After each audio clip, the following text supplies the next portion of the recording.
Bueno, bueno, ahorita les voy a resolver esa duda. Yo siempre he dicho que trabajar con variables locales no es siempre lo mejor. Tus programas se hacen muy lentos y bueno, eso genera lo llamado lag, que bueno, lo que genera es que tu memoria va a colapsar. Entonces, en lugar de estas técnicas, hay otros métodos que utilizan algo llamado programación orientada a objetos. Y bueno, dentro de esta programación orientada a objetos, hay algo que se conocen como métodos y propiedades. Entonces, uno de estos principios son la parte de las propiedades, que bueno, ahorita se los voy a explicar. Tenemos que se conecten un poco más de sus compañeros. Y bueno, le vemos esta parte de las propiedades, cómo se definen y bueno, cómo se inicializa, ¿no? Porque dependiendo del tipo de objeto que utilicemos, será el tipo de variable que por default nos va a pedir LabVIEW.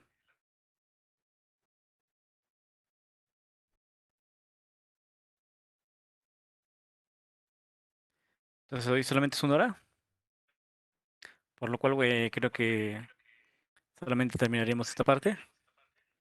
El siguiente semana veremos la parte de la realidad virtual o la animación. Y si nos da un poco de tiempo, veremos un poco de diseño de base de datos para ya entrarle de lleno a la parte de las transformaciones homogéneas. Y bueno, ya tener un sistema mecatrónico que bueno, almanece las entradas de dichas transformaciones. Hagamos la parte de la parte de implementación matemática. Y esto, por último, se visualice en una animación 3D, primeramente con LabVIEW, y más adelante vemos la parte de MATLAB, porque como les comento, tampoco tengo el módulo.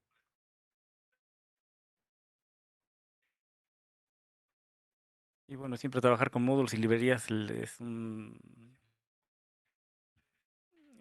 siempre hay problemas, ¿no?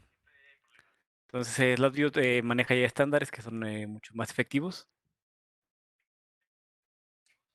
Entonces, les voy a compartir la pantalla para enseñarles a aquellos que todavía no hayan visto la parte de la programación orientada a objetos en lo que sería LabVIEW.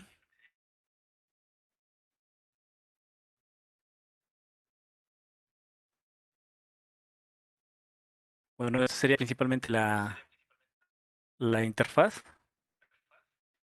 Son dos gráficas, una para la parte del filtro de primer orden y la otra para la parte del filtro EMA.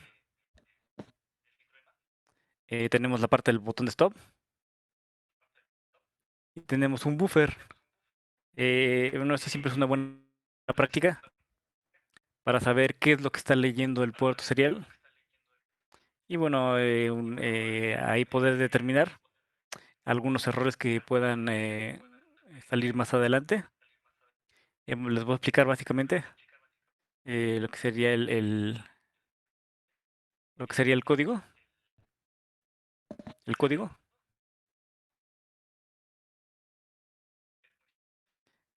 Lo primero es inicializar lo que sería el objeto del visa. Esto lo pueden encontrar ustedes, como mencionó ayer Leo. Si ya instalaron la librería de instrumentos, entradas y salidas, tenemos la parte del visa solito y tenemos la parte del serial, ¿no? Me parece que cuando instalan el visa, les instala esta parte del serial y en la librería pues ya vienen funciones más complejas, ¿no? Pero con la librería simple es más que suficiente para hacer este tipo de conexión. Entonces, acostúmbrense siempre antes de conectar cada uno de los bloques, invocar el que dice Show Context Help. Esta ventana siempre nos va a proporcionar los parámetros de entrada y salida de cada uno de los objetos. Entonces, en la parte de la configuración del Visa, eh, vienen muchísimos parámetros, pero los básicos es indicarle el puerto, que viene como un clúster, indicarle lo que serían los baudios y que estos baudios coincidan con lo que ustedes programaron en su tarjeta Arduino o en su PIC o en la tarjeta que vayan a enviar información por puerto serial. Y siempre inicializar con lo que sería una trampa de errores, un trash, un catch, que bueno, se denota por un pequeño clúster con tres elementos, que sería un booleano, un numérico y un string. Si en dado caso sucediera un error, bueno, en este caso no puse el catch, pero al final le anexé lo que sería una ventana de error. Pero bueno, también se pueden, en lugar de esto, anexarle lo que sería ya un indicador, que si sucede un error, él les indicara cuál es el código y una breve explicación, ¿no? Para que ustedes lo pudieran buscar en los foros o en internet. Entonces todo esto entra a un túnel de un ciclo while. Ahora, el tiempo en el que se debe ejecutar esto debe ser menor al tiempo que ustedes pusieron de tiempo de muestreo en su Arduino. En Arduino pusimos 100 milisegundos. En este caso yo estoy diciendo que todo lo que esté dentro de este bucle se ejecute en un valor menor. En este caso yo le puse 10. Pero por lo regular tiene que ser el valor a la mitad y de ahí se van haciendo pruebas. Entonces, el valor de prueba que ustedes empezarían a utilizar para otro tipo de prácticas sería 50, que es la mitad de 100, y ahí van a ir ustedes jugando si no hay pérdida de datos o bueno, que se vaya ciclando ahí la comunicación. Con 10 se funciona de manera óptima. El segundo objeto que utilizamos es la parte del read, que es la lectura. Bueno, básicamente te pide igual lo que sería la referencia del nombre, que es el COM virtual cuando se conectó la tarjeta. La parte del y la parte de un contador de bits. En este caso yo por default le declaro contadores muy grandes para, bueno, cuando no son cadenas fijas, que bueno, cuando ya son comunicaciones en alta frecuencia, se suele utilizar cadenas fijas. ¿A qué me refiero con una cadena fija? Quiere decir que no va cambiando su longitud. Por ejemplo, si manejamos números hasta centésimas, bueno, por ejemplo, si mandáramos 50, 60, 70, 80, 90, 100, para que fuera la cadena fija, como son tres elementos, aquellos números menores a 100, yo les agregaría un cero. Y bueno, ya después yo hago el procesamiento. Pero bueno, mi cadena permanece fija. Entonces aquí sí tengo que indicarle cuál sería la longitud de ese vector. Bueno, pero para este caso vamos a dejarlo que un valor un poco grande, en el cual yo le puse 250. La parte de salida, bueno, sería la referencia, sería la parte del error, y lo que nos mostraría sería el read buffer, lo que está leyendo. Entonces algunos compañeros me preguntaban cómo lo colocaban en el panel frontal. Pues bueno, solamente se ubican en la salida, le dan clic derecho y crean un indicador en la parte de Create Indicator. Ok, una vez ya teniendo este bloque, aquí hay muchísimas formas de hacerlo. Esta es una de las formas más sencillas. Más adelante les enseño otra. Utilizamos esto como scan from string, que bueno, lo que único que nos hace es un split de cada uno de los elementos. La única desventaja es, bueno, los datos deberían ser del mismo tipo. Y bueno, cuando lleven microcontroladores y la parte de la comunicación, no siempre se envían datos del mismo tipo. Tú puedes enviar cadenas, números enteros, flotantes. Pero bueno, para este caso donde todos sean del mismo tipo, Vamos a declarar en lo que sería el formato de la cadena, lo que sería el por ciento y el tipo de formato, que en este caso es un float, y serían todos los parámetros. Si se dan cuenta, la única desventaja de este tipo de BI es que ustedes deben de conocer la trama de entrada. Bueno, una vez conociendo la trama de entrada, eh, podemos utilizar remanentes, pero bueno, en este caso no, porque sí conozco la trama. La parte del offset, bueno, también un parámetro de entrada es la condición inicial del escaneo. Entonces yo puedo hacer como que traslapes. Pero bueno, para este caso no lo vamos a ocupar, por eso el offset no lo utilizamos y solamente vamos a utilizar la salida. En la parte del el format string, como yo le estoy indicando que son 3 datos de entrada, automáticamente me va a generar los 3 valores de salida. Bueno, cada uno de estos, el primero, bueno, significaba lo que era el valor original y el segundo, lo que era el filtro EMA y el tercero, el filtro de primer orden discreto. Por eso el primer elemento hago ahí una conexión, tanto para el primer clúster como para el segundo clúster. Y el segundo lo conecto al primer clúster y el tercero al segundo clúster. La parte de las gráficas, como son indicadores, esto nos los agregan ustedes en el diagrama de bloques. Estos los tienen que agregar ustedes siempre en el panel frontal.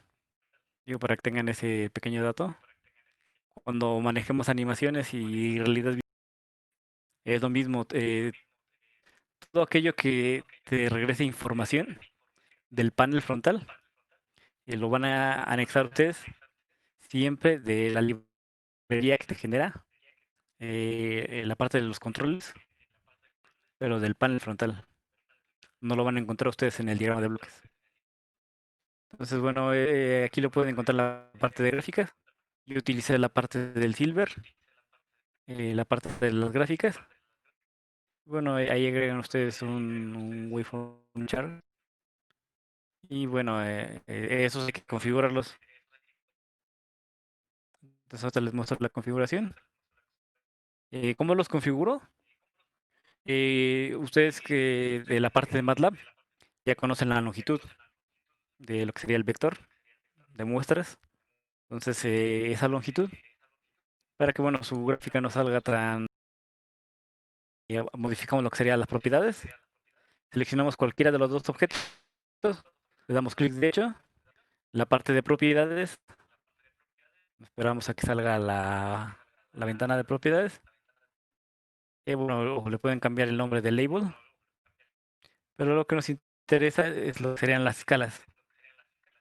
En la escala de Y, bueno, no me interesa tanto, pero bueno, lo puedo dejar en la autoescala.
es a inicializar estos objetos.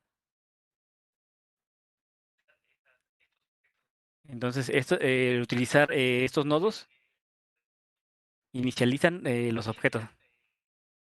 También lo pueden hacer con las variables globales o locales, pero les comento que esos métodos son muy viejos, o sea, vienen los manuales ya muy viejitos de la Vue, ya muy obsoletos. En algunos casos se pueden utilizar, pero yo les recomiendo que siempre utilicen los nodos de propiedad. Entonces, ¿cómo utilizo un nodo de propiedad? Hay que definir, por ejemplo, qué objeto voy a utilizar. En este caso, yo siempre quiero que el botón de stop y se inicialice en falso. Entonces, ubico el objeto, en este caso, en el diagrama de bloques, le damos clic derecho, la parte de crear. eh, los nodos de invocación son métodos y los nodos de propiedad son métodos. Más adelante les enseño a hacer este tipo de objetos. Pero bueno, vamos a trabajar con propiedades. En este caso, como es un valor solamente verdadero o falso, de todas las propiedades que me manda, yo voy a elegir el que dice valor. Y lo que, bueno, no puede haber dos propiedades. Entonces, ya que la anexan, no, vamos a hacerlo. Le damos crear, nodo de propiedad, la parte del valor. Entonces, por default, bueno, ya está bien. Ya sea que tú leas el dato que tiene la variable o el objeto, o que tú modifiques el valor. Si tú vas a leer el dato, vamos a utilizar lo que sería el read. Y si tú vas a asignar, le vas a utilizar el write, la escritura. En este caso yo le quiero asignar un valor.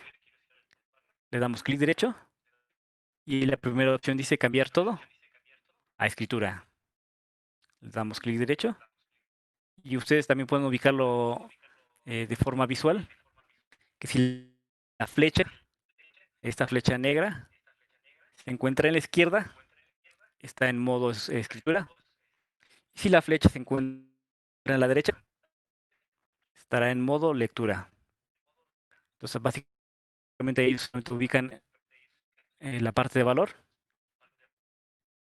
y le dan crear constante. Vamos a leer el chat. Le sale morado. Esto quiere decir el tipo de acción mecánica que estás usando en tu botón. Entonces, bueno, la acción mecánica siempre selecciona que el switch funcione cuando es presionado.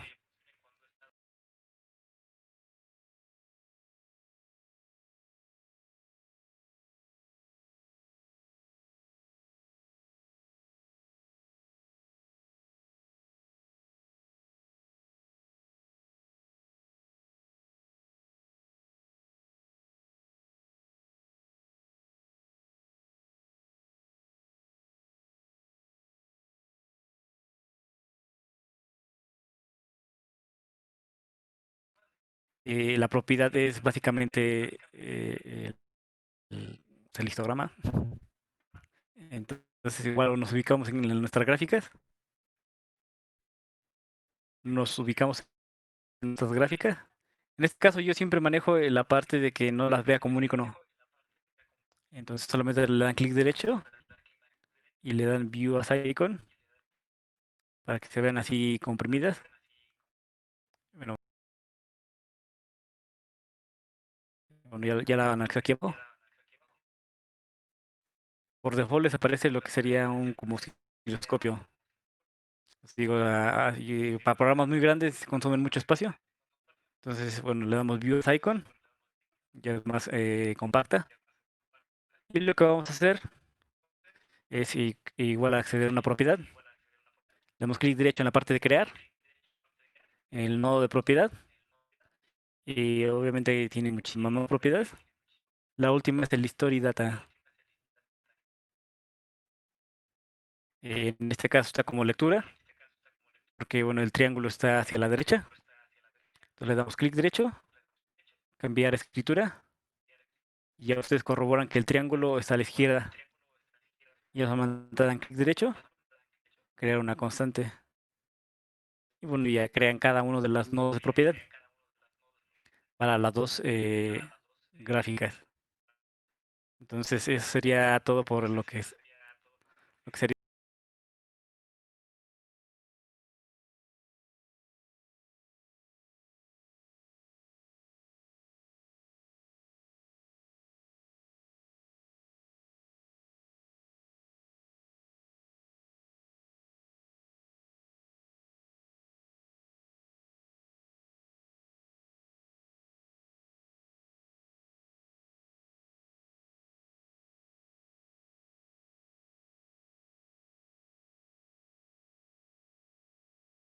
Algunos de sus compañeros ya antes les había dicho que al manejar tarjetas chinas, los nuevos IDEs de Arduino, como que ya los están baneando para que trabajen nuevamente con el original.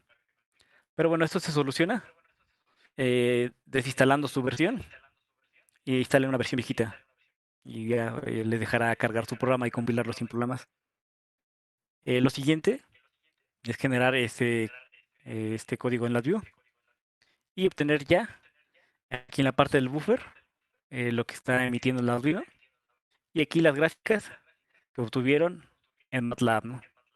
Ya en la siguiente clase, que son 2 horas, les enseñaré a hacer lo que son las bases de datos para que, bueno, eso lo almacenen en un archivo y posteriormente lo podemos utilizar, ¿no?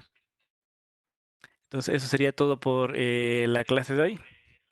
La imagen ya se las pasé, ya les indiqué cómo crear los nodos de propiedad y, bueno, me empiecen a trabajar y si tienen dudas me van preguntando, ya sea por el chat general o por un mensaje privado.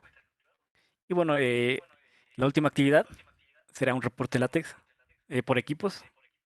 Ahora en el reporte me van a anexar todos los archivos utilizados y en el reporte también van a anexar todos los nombres de cada equipo. Son 5 por cada equipo, entonces solamente lo tendrá que subir un compañero de su equipo. Entonces sería todo por el día de hoy. Empiezan a trabajar en el código, en este de LabVIEW, y si tienen cualquier duda me van preguntando. En este caso no se los voy a pasar, porque bueno, sí me interesaría que vayan ubicando donde se encuentran los objetos y van a ir agarrando práctica, ¿no? Ya como les comento, cualquier duda, estamos ahí para apoyarlos y a la brevedad trataré de responderles.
Todos los integrantes. Entonces, que tengan una excelente tarde y los leo en el WhatsApp por cualquier problema.